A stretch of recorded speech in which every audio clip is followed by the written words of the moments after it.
버튼 구독, 좋아요 눌러주시고 큰 부자 되시기를 바라겠습니다.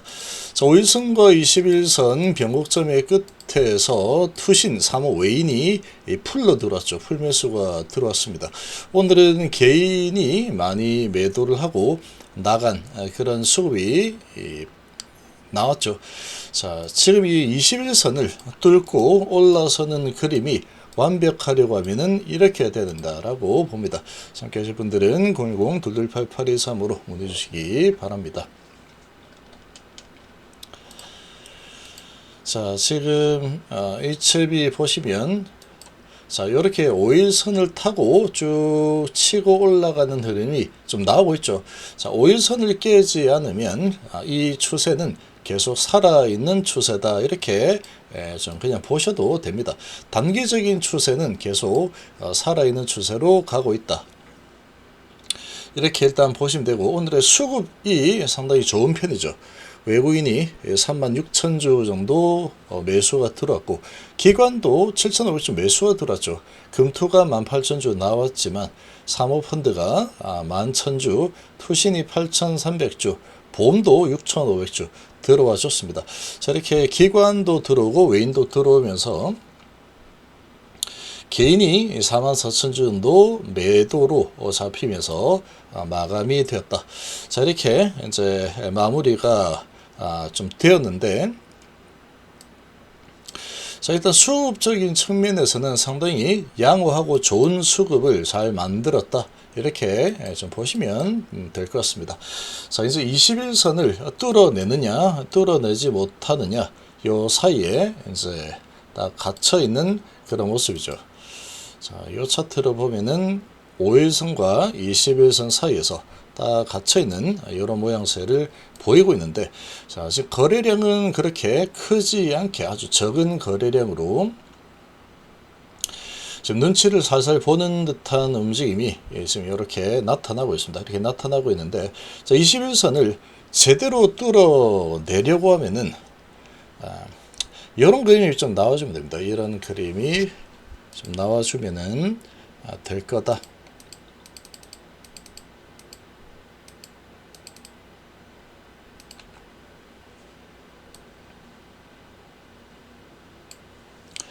자, 지금 이 HLB는 재료주고 세력주인데, 자, 이 재료가 나올 수 있는 부분은 지금은 없습니다. HLB에 있어서는 지금 간암에 대한 소식은 나올 만한 게 없습니다. 지금 없는 상태죠. 이런 상황이다 보니까 이런 재료를 이용해서 주가가 좀 치고 올라가는 흐름이 나오기는 사실 환경이 뒷받침되지 않고 있는 상황이다. 이렇게 좀 보시면 될 것 같고, 자, 그러고 지금 이제 이 세력들이 재료 없이 차트 흐름만 가지고 이렇게 좀 핸들링을 해 나가야 되는 그런 상태라고 볼 수 있습니다. 거래량이 많이 안 나오죠. 근데 여기에서 지금 제대로 상승이 나오려면 거래량이 조금 많이 나와줘야 됩니다. 이렇게 쭉 이렇게 밀고 올라가는 거래량이 어느 정도 나와주면은 상당히 좋습니다. 그리고 이 21선을 뚫어내고 올라서는데, 어느 정도 올라서는데 거래량이 동반되면은 가장 이거는 좀 올릴 수도 있겠구나, 올려줄 수도 있겠다라는 기대감을 가질 만한 흐름을 보여준다. 이렇게 좀 보시면 되고, 근데 거래량이 실리지 않은 수준에서 이 거래량이 오전에 좀 거래가 좀 터진다고 하더라도 결과적으로 봤을 때 거래가 계속적으로 크게 일어나지 않으면서 어느 정도 수준에서 좀 마무리하는 이 정도 거래량이 나오고, 또 올라가는 듯한 모습을 보이면 올라가다가 다시 밀리는 이런 또 윗꼬리의 흐름이 나오게 될 겁니다. 이런 흐름이 나와버리면 별로 좋지 못합니다. 이렇게 되면은 찐 상승으로 밀고 올라가는 그런 흐름이라고 보기는 좀 어렵다. 이렇게 좀 이해를 하시면 될 것 같고, 그리고 이제 이게 올라간 상태에서 올라서고 나서 버텨야 됩니다. 이렇게 어느 정도 버텨주는 흐름이 나와주면은 그래도 이제 조금 올라가려고 하는 이런 의지가 보이는구나, 이렇게 좀 보시면 되겠죠. 근데 어떠한 재료 같은 거는 없습니다. 재료 같은 거는 가남은 이제 12월 달에 이제 나오는지 안 나오는지 기다려 봐야 되는 그런 상황이죠. 자, 이러한 상황에서 지금 진행이 되고 있다. 세력들이 재료 없이 나올 만한 재료는 없습니다. 근데 계열사들에 대한 이런 호재들은 좀 나올 수가 있겠죠.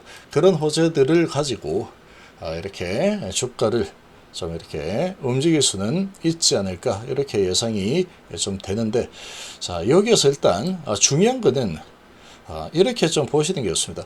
일단은 5일선을 훼손을 하면은 안 되는 상황이다. 일체비는 현재 상황에서 5일선이 훼손이 되면은 이 흐름 자체가 다시 상당히 좋지 않은 형태로 바뀔 가능성이 아주 커지게 된다, 이렇게 좀 보시면 됩니다. 그래서 5일선을 훼손을 하지 않은 상태로 진행이 된다면 괜찮답니다. 괜찮다. 단기적인 관점에서 이렇게 봤을 때는 괜찮다, 이렇게 보시면 되고, 5일선이 훼손이 되는 흐름이 나오면, 자, 이 훼손이 되고 나서 바로 회복이 되면서, 훼손되고 바로 회복이 되면은 상관없습니다. 밑거리니까. 자, 그런데 5일선이 훼손이 된 상태로 음봉의 형태가 만들어진다 그러면, 자, 그때부터는 이 세력들이 조금 올려줄 생각이 없나 보다, 약간 이렇게 좀 보시는 게 좋습니다. 이렇게 좀 보시는 게 좋다. 지금은 5일선 싸움이다, 이렇게 보시면 됩니다. 이 재료가 없는 상태이기 때문에 거래량이 폭발적으로 좀 늘어나기가 좀 힘든 그런 상황인데, 자, 이 세력들이 한번 이렇게 여기에서도 이런 모습을 한번 보여줬듯이 한번 이렇게 좀 밀어 올려주겠다 라고 하면은 얼마든지 또 밀어 올리는 흐름이 나올 수 있는 게 또 세력들입니다. 세력들이다 라고 좀 보시면 되고, 그리고 여기에서 올려주는 모습이 나오다가 이렇게 윗꼬리가 좀 달린다 라고 하면은 조금 이거 제대로 올릴 생각이 별로 없나 보다, 올리고 위에서 매도를 하나 보다, 이렇게 좀 보시는 게 좋고, 그러나 5일선이 깨지지 않는다고 하면은 그것도 나쁘진 않습니다. 나쁘지는 않다라고 좀 볼 수 있고, 근데 5일선이 깨지는 흐름이 나오게 되면은 다시 또 밑으로 흘러내리는 주가 흐름이 나올 가능성이 좀 크다, 이렇게 좀 이해를 하시면 될 것 같습니다. 지금 이제 가남이라는 부분이 어찌 보면은 이 4개월 동안에 완전히 지워버린 상태죠. 완전히 지워진 이런 상황에서 차트의 흐름과 세력들의 이런 돈을 가지고 움직이는 여기에만 의존을 하면서 주가가 무빙이 될 수밖에 없는 그런 환경 속에서 계속 주가의 흐름이 무빙이 일어날 거다, 이렇게 좀 보시는 게 좋습니다. 어쨌거나 지금의 이런 현재 상황을 봤을 때는 나쁘지 않습니다. 지금 사모도 들어오고 투신도 들어오고 외인도 좀 들어와 줬기 때문에 그렇게 나쁜 모양새는 아니다. 이렇게 보면은 여기서도 윗꼬리를 좀 달아주다가 그래서 한번 좀 올려주죠. 한 4% 정도 올려주는 움직임이 좀 나오는 모습이 나왔다. 그리고 여기는 60일선을 돌파하는 듯한 모습을 보였죠. 자, 그리고 다시 이렇게 그 다음날 시작하고 음봉이 나오면서 5일선을 깼다가 올라왔는데 좀 크게 좀 움직였죠. 이런 모습이 나오면 일단은 이 상승이 이제 좀 쉽지 않겠구나, 이 정도로 감지를 하면 좀 좋을 걸로 예상이 됩니다. 자, 이렇게 좀 참고를 하시면 되고, 일단 5일선이 지금은 깨지게 되면은 5일선이 깨지게 되면 지금은 호재가 나올 게 없는 상황이니까 차트에 의존을 할 수밖에 없습니다. 의존할 수밖에 없고, 깨지게 되면은 또 거기에 맞춰서 또 주가의 흐름이 또 좋지 않은 방향으로 흘러갈 거고, 5일선을 지지를 한다면 거기에 맞춰서 주가가 좀 흘러가는 그런 모습을 보일 수 있다라고 이렇게 좀 보시면 됩니다.